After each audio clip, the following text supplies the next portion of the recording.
Welcome back to our channel Fight for Your Dreams.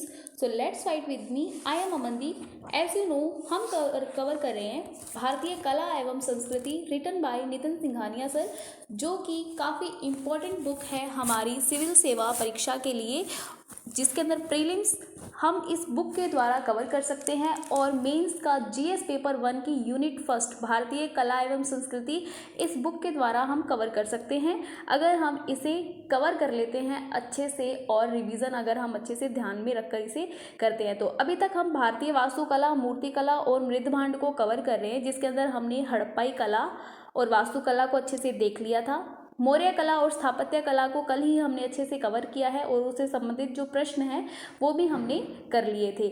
आज हम मौर्योत्तर कला के बारे में जानेंगे। ठीक है, मौर्योत्तर कला यानी मौर्य काल के बाद की जो कला है उस कला के बारे में हम जानेंगे, उस काल की कला के बारे में हम जानेंगे। इस वीडियो का पीडीएफ फाइल आप हमारे टेलीग्राम चैनल से ले सकते हैं। टेलीग्राम का चैनल का लिंक आपको चैनल के अबाउट में जाकर मिल जाएगा, वहाँ पर जाइए और चैनल को ज्वाइन कर लीजिए ताकि आपको अपडेट टाइम टू टाइम मिलता रहे। ओके, समझते हैं मौर्योत्तर कला। दूसरी शताब्दी ईसा पूर्व में मौर्य साम्राज्य के पतन के बाद में, मौर्य साम्राज्य का पतन हुआ तभी मौर्योत्तर काल है ना, कलाई। मौर्य साम्राज्य के पतन के बाद भारत के विभिन्न भागों के अंदर छोटे छोटे राजवंशों का उदय हुआ और उन राजवंशों के अधीन जिस कला का विकास हुआ उसे हम मौर्योत्तर कला कहते हैं। क्लियर है? तो ये राजवंश कौन कौन से? शुंग उत्तर के अंदर, शुंग, कण्व, कुषाण और शक, ये उत्तर के अंदर, ये उत्तरी है और ये दक्षिणी है। उत्तर के अंदर तो शुंग, कणक, कुशाल और शक थे इस एरिया के अंदर, और दक्षिण पश्चिम के अंदर सातवाहन, इक्ष्वाकु, आभीर और वकाटक ने प्रसिद्धि प्राप्त की थी। ठीक है, इस एरिया के अंदर। क्लियर है?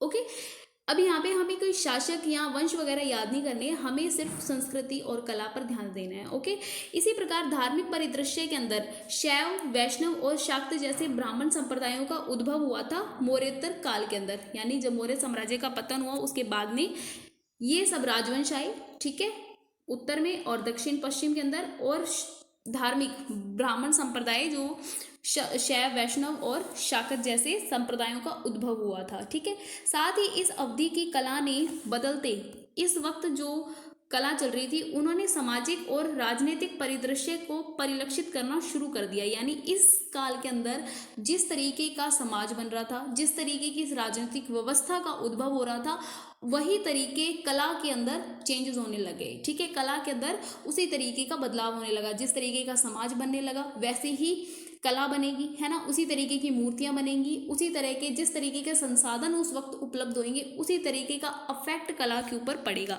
यही कहने की बात ये कर रहे हैं कि इस अवधि की कला ने बदलते हुए सामाजिक और राजनीतिक परिदृश्य को परिलक्षित करना आरंभ कर दिया। यानी कि इस कला के अंदर हम मौर्योत्तर काल की राजनीतिक और सामाजिक दशा को देख सकते हैं। ठीक है, इस वक्त चट्टानों को काटकर गुफाएं बनाएगी, स्तूपों के रूप में स्थापत्य कला तो जारी रही। ठीक है, जैसे हमने मौर्य काल के अंदर देखा था कि गुफा के अंदर चट्टानों को काटकर गुफाएं बनाई जा रही थी, है ना, जिसको हमने विहार कहा था, जिसके अंदर बौद्ध और बौद्ध भिक्षु भिक्षुणियाँ रहा करते थे।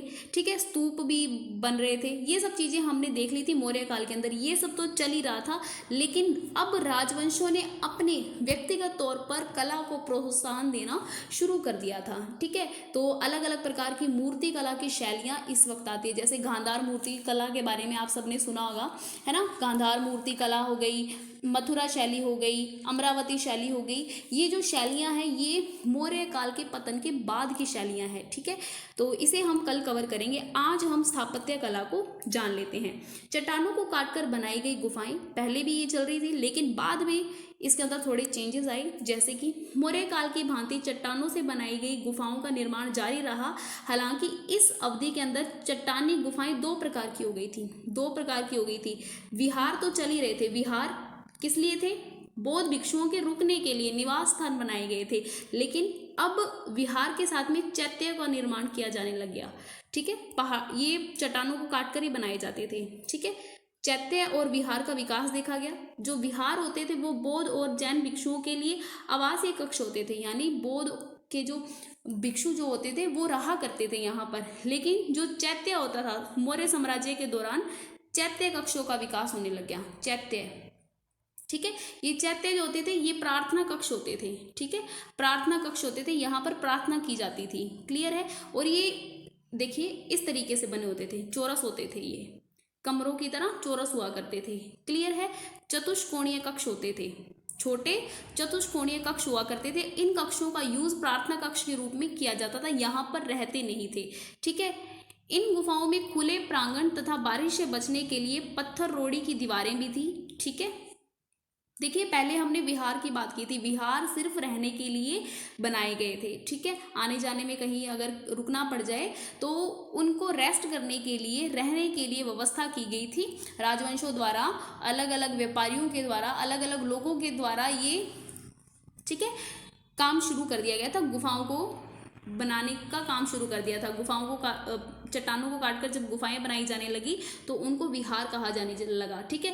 पहले तो ये विहार सिर्फ रहने के उद्देश्य से बनाए गए थे, लेकिन यही विहार आगे चलकर थोड़े चेंज हुए और ये चतुष्कोणीय कमरे बनने लगे। चट्टानों को काटकर ये चतुष्कोणीय कमरे बनाते थे जिनको चैत्य कहा जाने लगा। और ये चैत्य क्या करते थे, यहाँ पर क्या करते थे, चिंतन मनन यानी प्रार्थना की जाती थी। जैसे चैत्य जैसे चिंतन मनन, क्लियर है, याद रहेगा। तो चिंतन मनन यानी प्रार्थना कक्ष के रूप में चैत्य का यूज किया जाता था। ये पत्थर रोड़ी की दीवारें यहाँ पर हुआ करती थी बारिश से बचने के लिए। तो इनको सजावटी तौर पर मानव और पशुओं की इसके अंदर आकृतियां बनाई जाती थी, डिजाइन बना दिए जाते थे दीवारों पर। ओके, तो चट्टानों को काटकर बनाई गई गुफाओं में हमने अब तक देख लिया है मौर्योत्तर काल के अंदर चैत्य और विहार, ठीक है, याद रहेगा अच्छे से। अब जो सबसे इंपॉर्टेंट है वो है उदयगिरी और खंडगिरी की गुफाएं जो उड़ीसा के अंदर स्थित है। तो आप ये याद रखेंगे, उदयगिरी और खंडगिरी की गुफाएं उड़ीसा में स्थित है। ये बनी थी राजा खारवेल के समय में, कलिंग के राजा थे, कलिंग राजा खारवेल के अधीन इनको बनाया गया था, ठीक है। इस गुफा परिसर में मानव निर्मित और प्राकृतिक दोनों प्रकार की गुफाएं थी। प्राकृतिक गुफाएं भी थी, यानी प्राकृतिक रूप से जो बनी हुई थी वो भी गुफाएं थी, और मानव द्वारा निर्मित गुफाएं भी थी, ठीक है, उड़ीसा के अंदर, क्लियर है। ओके, ये जो थी वो जैन भिक्षुओं के लिए बनाई गई थी, जैन भिक्षुओं के रहने के लिए। लेकिन जो पहले मौर्य काल के अंदर बनाई गई थी वो कौन से भिक्षुओं के लिए थी, वो थी बौद्ध भिक्षुओं के लिए। लेकिन उड़ीसा के अंदर जो ये है उदयगिरी और खंडगिरी की गुफाएं, ये है जैन भिक्षुओं के रुकने के लिए, क्लियर है, याद रहेगा मुझे लगता है आपको, है ना। कोई प्रॉब्लम नहीं आ रही है ना यहाँ पर समझने में। ओके ग्रेट, तो दोनों प्रकार की हमें गुफाएं मिल रही है, मानव निर्मित भी और प्राकृतिक गुफाएं भी, ठीक है। ये थी जैन भिक्षुओं के निवास के लिए इन्हें बनाया गया था, ठीक है। उदयगिरी में 18 और खंडगिरी में 15 गुफाएं मिली हैं। उदयगिरी में 18 है, खंडगिरी में 15 गुफाएं मिली हैं। उदयगिरी की जो गुफाएं हैं ना, वो गुफाएं हाथी गुम्फा अभिलेख के लिए फेमस है। हाथी गुम्फा अभिलेख के लिए फेमस है उदयगिरी की, ठीक है।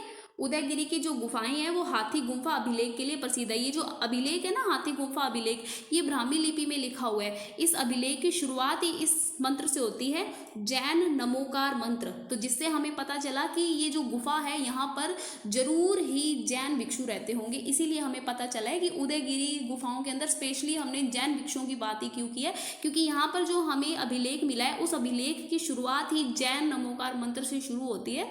तो इससे हमने आइडिया लगा लिया है। तो राजा खारवेल के द्वारा अलग अलग सैन्य अभियानों पर भी प्रकाश डाला गया है, कौन से, हाथी गुम्फा अभिलेख के अंदर जो उदयगिरी की गुफाओं में हमें मिला है। आई होप आपको ये पूरा समझ आ गया होगा। उदयगिरी में रानी गुफा 2 मंजिला गुफा है। उदयगिरी की ये फेमस गुफा है रानी गुफा, ठीक है। रानी गुफा 2 मंजिला गुफा है, इसके अंदर सुंदर मूर्तियां बनी हुई है।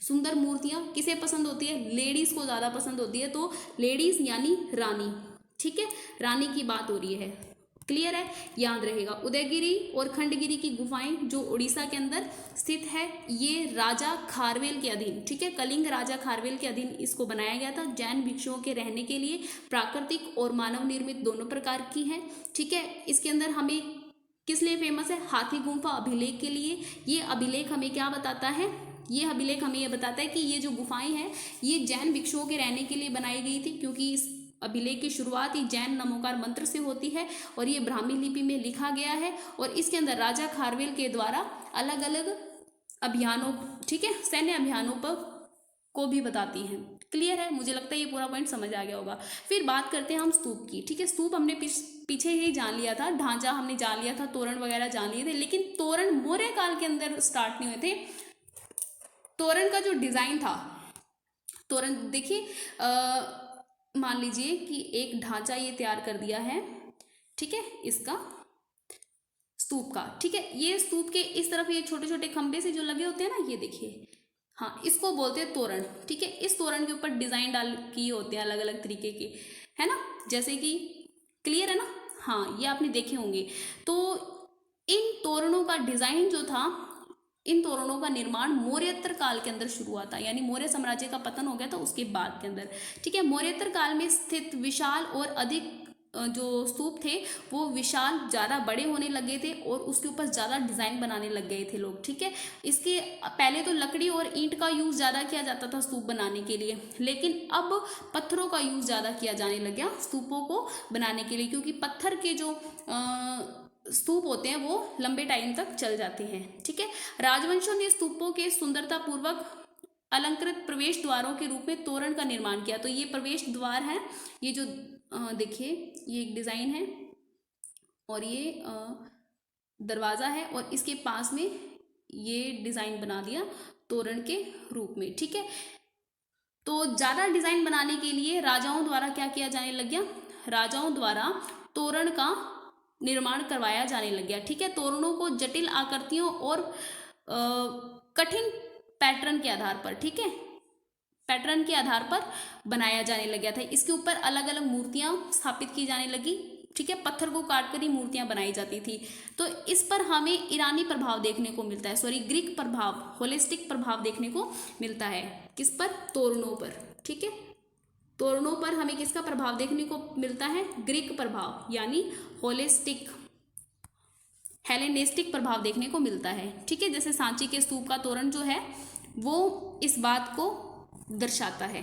क्लियर है, मुझे लगता है ये पूरा पॉइंट समझ आ गया होगा। इस वीडियो का पीडीएफ फाइल आप ले सकते हैं और पीडीएफ फाइल का पासवर्ड है 78। टेलीग्राम चैनल पर जाइए, पीडीएफ लीजिए, रिवाइज कीजिए। मिलते हैं, तब तक के लिए बाय, टेक केयर, जय हिंद।